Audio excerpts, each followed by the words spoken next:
अभी हम मौजूद है एसडीओ ऑफिस कार्यालय के सामने, जो कि 17/10 से जो आमरण उपोषण लगातार चालू था उसको आज छोड़ दिया गया है। ऐसे सतीश इंगोले की तरफ से हम बाइट लेंगे और हमारे सामने ताई जी भी खड़ी है। उन ताई आपका नाम बताइए और ये मेरा नाम छोड़ा है गया है क्या? नंदाताई अभ्यंकर। हाँ। मैं अमरावती में रहती और एक छोटी सी दलित कार्यकर्ता हूँ। 50 साल से मैं कार्यरत हूँ। सतीश भाऊ इंगोले ने मुझे कल फ़ोन किया सवेरे कि मैं 23 दिन मेरे पूरे हो गए। 23 दिन से मैं उपोषण को, आमरण उपोषण को बैठा होता ही इधर मेरे तरफ कोई अधिकारी ख्याल नहीं करे। तो मैं तुरंत ही कल सर आके गई और उनसे मुलाकात लेके चर्चा की। चर्चा करने के बाद में उपविभागीय अधिकारी एसडीओ साहब से चर्चा की। चर्चा करने के बाद जब उन्होंने मुझे बताया कि भाई ये मेरे ऊपर के बॉस के लेवल का काम है, तो ठीक है, उनको मैंने जितना कन्विंस करने का था कन्विंस किया। उसके बाद मैं कलेक्टर ऑफिस में गई। आज कलेक्टर ऑफिस से श्री वाघमारे साहब मुख्य अपर जिला अधिकारी आज चार्ज में थे, जिला अधिकारी नहीं थे, तो उन्होंने मेरा डिपुटेशन लिया और 500 महिला लेके वहाँ जाके उनको मैंने ये सब घटना क्रमांक समझा के बताया। डॉक्टर बाबा साहब आम्बेडकर के नाम का जो तिरंगा हमारा झंडा है, वो झंडा गए 30 साल से, वो झंडा वहाँ पे है। इसकी नोंद नगर परिषद के असेसमेंट में भी है। वहाँ के जीवनपुरे के वसति गृह में एक में हमारा दलित समाज का झंडा है। वो झंडा तोड़ के वहाँ पे सांस्कृतिक भवन बनाना चाहते हैं प्रशासन, क्योंकि अभी बॉडी तो है नहीं, नगर परिषद बर्खास्त हो गई। सब स्वीय संस्था बर्खास्त होने की वजह से नगर परिषद ने डिसीजन लिया कुछ लोगों को हाथ में लेके। अब ये राजकीय खिचड़ी कौन पका रहा है वो उनको मालूम और लोगों को मालूम। मगर ये सवाल ये होता है कि 30 साल 40 साल पुराना झंडा वहाँ पे है और वो झंडे की असेसमेंट में एंट्री भी है। महानगर पालिका के अपने अधिकारी ने, महानगर पालिका के नगर पालिका के सीओ साहब ने ये एक भी डॉक्यूमेंट्स वेरीफाई नहीं किया और उन्होंने वो जगह चॉइस की। झंडा गिरा, झंडा तोड़ के वहाँ पे सांस्कृतिक भवन बना। कुछ विघ्न समाज के लोगों का उसके पीछे का राजकारी डाव है कि ये दलित समाज भड़केगा, रास्ते पे आएगा, फिर अपनी रोटी पक जाएंगी। ये तो जैसा एक मिनट सर, जैसा मेरे समझ में आ गया तो वैसा ही मैंने कलेक्टर साहब से, एसडीओ साहब से, सीओ साहब से संपर्क किया। तो एसडीओ साहब ने क्या इस पर क्या टूटगा निकाला? एसडीओ साहब ने बोला कि ये इसका इतना बड़ा डिसीजन, यहाँ का जो सांस्कृतिक भवन है दूसरे तरफ स्थानांतर करने की अथॉरिटी मुझे नहीं है, मेरी अथॉरिटी कलेक्टर है। तो उन्होंने जब मुझे कलेक्टर का नाम बताया कि कलेक्टर साहब इसका डिसीजन लेंगे, तो मैं आज तुरंत कलेक्टर साहब से मिली। तो सांस्कृतिक भवन वहाँ पर बनेगा कि झंडा तोड़ के? वो अगर उनको बोला, उनको ऑप्शन दिया मैंने कि सरकारी जगह खेत खाली है 2 एकड़ के, जो कौन है देते नहीं पिंपळे नगर सेवक, कोई तो भी नगर सेवक के, माजी नगर सेवक के बहन में ताबे में उन्होंने सरकार ने उनको लीज दी है। लीज उनको 1 एकड़ की दी है सर, लीज उनको 1 एकड़ की दी है। वो पूरी की पूरे आजू बाजू की 3-4 एकड़ की जमीन ऑक्युपाई करके इंक्रोचमेंट कर लिए। तो सर को मैंने यार, कलेक्टर सर को उनको अपनी ज़मीन दी है, उनसे पैसे लिए, उनके नाम से रिकॉर्ड है, उनके ज़मीन को हमको हाथ लगाने का नहीं।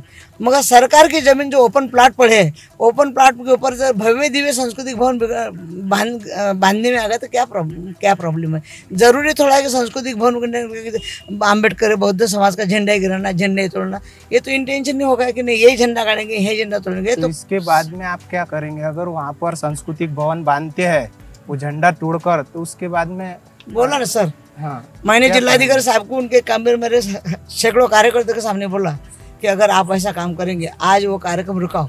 मैंने जो डॉक्यूमेंट्स आपके सामने सबमिट किए, जगह खाली है क्या, इनके झंडे की 30-40 पहले की एंट्री है क्या, असेसमेंट में एंट्री उनको मैंने बताई, झंडा जगह उनको कितने थर्ड पार्टी का अलाउड किया ये देखिए। अगर आप जानबूझ के करते हैं तो फिर महाराष्ट्र में होली नहीं, महाराष्ट्र में दिवाली अच्छी नहीं होंगी। आंदोलन तो होगा ही, मगर महाराष्ट्र में सरकार की मैं दिवाली नहीं होने दूंगी, क्योंकि झंडा उनका टारगेट है। 2024 का इलेक्शन उनका मिशन टारगेट है और इसलिए 2-2 जमाती में जाति में दंगा करके अपनी रोटी अगर सेकना चाहते होंगे कोई लोग प्रतिनिधि, तो नेवर पॉसिबल। हम उनके लिए विरोध करते हैं और हर तरीके से, हर ढंग से रास्ते पे आएंगे। ये नहीं आज ये मेरे साथ में 500 है, कल मैं पूरा जिला रास्ते पे रहूँगा। मैं आपको आश्वासन देती हूँ। और हमारे साथ में अगर ऐसा अन्याय करने के लिए शासन प्रशासन करेंगे, ये बात मैं सीएम को साहब को जाके भी बताऊंगी। हिस्ट्री कम्प्लीटली उनके पास में डिपुटेशन दूंगी। फिर भी अगर नहीं होता है तो फिर पूरा जिला रास्ते पर उतरूंगा। धन्यवाद ताई, आपने हमको जानकारी दी, बहुत बहुत धन्यवाद आपका।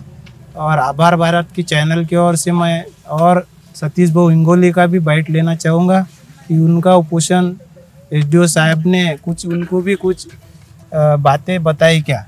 सर आप भी बताओ थोड़ा।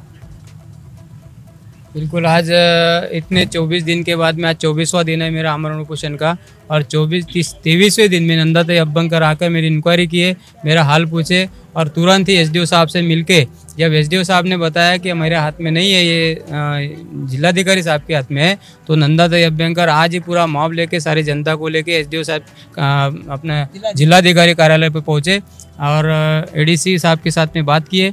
एडीसी साहब ने सीधा वहाँ से फ़ोन लगाया एसडीओ साहब को और एसडीओ साहब से बोला कि भाई अभी अगर वहाँ पे अगर तोड़गा नहीं निकलता है तो जब तक नहीं निकलता तब तक काम स्थगित करो और काम स्थगित करने के बाद में इंक्वायरी लगाओ और उसके बाद में अगर सरकारी जगह निकलती है तो उसके बाद में आप तुरंत निर्णय लो और उपोषणकर्ता की मांगनी पूरी करो। उसके बाद में सहायक आयुक्त कदम मैडम के भी प्रतिनिधि आए थे, समाज कल्याण आयुक्त के प्रतिनिधि आए थे सहायक आयुक्त के। उन्होंने भी बताया, उन्होंने मेरे को लेटर दिया कि समाज कल्याण आयुक्त प्रादेशिक आयुक्त वारे साहब ने बताया सहायक आयुक्त मैडम को और सहायक आयुक्त मैडम ने मेरे को यहाँ पे आपका उनका प्रतिनिधि बनाकर भेजा। तो उन्होंने भी मेरे को लेटर दिया कि भाई आश्वासन पीछे ले लो, अपना उपोषण पीछे ले लो और उपोषण पीछे लेने के बाद में तुम्हारा जो भी मांगनी है वो वहाँ पे एसडीओ साहब पूरी करेंगे। एसडीओ साहब को वैसे समाज कल्याण से भी आदेश पहुँच चुके हैं। तो एसडीओ साहब ने उनके प्रतिनिधि माननीय मुख्याधिकारी साहब ग्वाड़ साहब को भेजा और उनकी उपस्थिति में आदरणीय नंदाताई अभ्यंकर के हाथों से आज मेरा उपोषण खुल गया। और इन्होंने भी माननीय मुख्याधिकारी साहब ने उनके भी हाथों से मेरा उपोषण छूटा। तो मैं सभी को धन्यवाद देता हूं और सीओ साहब को, एसडीओ साहब को, कलेक्टर साहब को, समाज कल्याण विभाग के उपायुक्त साहब को, ये सभी पदाधिकारियों को, प्रशासकीय अधिकारियों को और सबसे यही मांग करूंगा कि जल्दी से जल्दी उसके ऊपर कार्रवाई करके मेरी जो डिमांड थी वो डिमांड तुरंत पूरी की जाए। और अगर नहीं तो फिर आपने सुना ही है नंदाताई अभ्यंकर ने जो बताया उसके लिए हम पुनः फिर से रास्ते पर उतर के आएंगे और इससे बड़ा आंदोलन पूरा जिले में नहीं तो पूरे महाराष्ट्र में होगा। ये प्रशासकीय सभी लोगों ने ध्यान में रखते हुए मेरी मांगनी को पूरा करें, यही मैं उम्मीद रखता हूं। और यहीं पर मेरा आज से मेरा उपोषण मैं स्थगित करता हूं और अगर समझो ज़रूरत पड़ी तो आगे भी हम रास्ते पे उतरेंगे। आभार भारत चैनल ने हमारी मुलाकात ली, हमारे दखल ली और हमारे आंदोलन को प्रोत्साहित करने के लिए यहाँ पे विजिट दिए। मैं आपके चैनल के भी आभारी हूँ।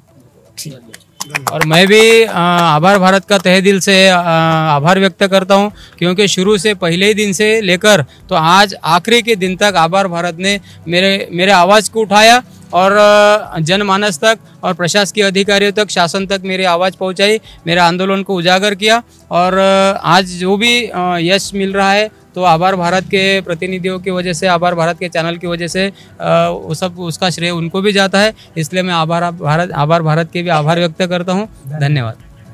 धन्यवाद सर जी। मैं आभार भारत की ओर से दीपक मसराम। आज सतीश दादा इंगोले साहब ने इन्होंने अपना आमरण उपोषण छोड़ दिया है। महानगर पालिका के सीओ साहब ने उनका आमरण उपोषण छोड़ा, ये अभी जाहिर किया हुआ है उन्होंने खुद के जुबानी से।